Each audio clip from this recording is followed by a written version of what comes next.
Heidelberg کیٹیکزم، خداوند کا دن، اتوار 32، حصہ دوم، عنوان شکر گزاری۔ سوال نمبر 86۔ چونکہ ہمیں اپنے اچھے کاموں کے وسیلہ سے نہیں بلکہ خدا کے فضل سے یسوع مسیح کے ذریعے گناہوں سے نجات ملی ہے، تو پھر ہمیں اچھے کام کیوں کرنے چاہیے؟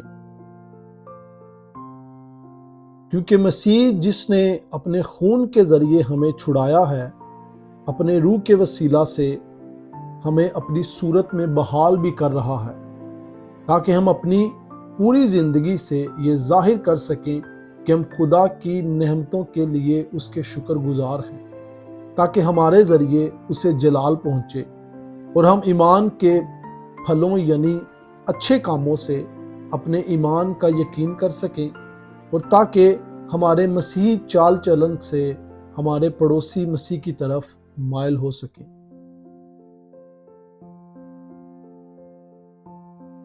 سوال نمبر 87۔ کیا وہ لوگ بھی بچ سکتے ہیں جو اپنی ناشکری اور توبہ نہ کرنے والی راہوں پر چلتے ہوئے خدا کی طرف رجوع نہیں کرتے؟ ہرگز نہیں۔ کتاب مقدس ہمیں سکھاتی ہے کہ نہ تو کوئی بدکار شخص اور نہ ہی کوئی بت پرست، زانی، چور، لالچی، شرابی، بہتان لگانے والا، ڈاکو یا اس قسم کے لوگ خدا کی بادشاہی کے وارث ہوں گے۔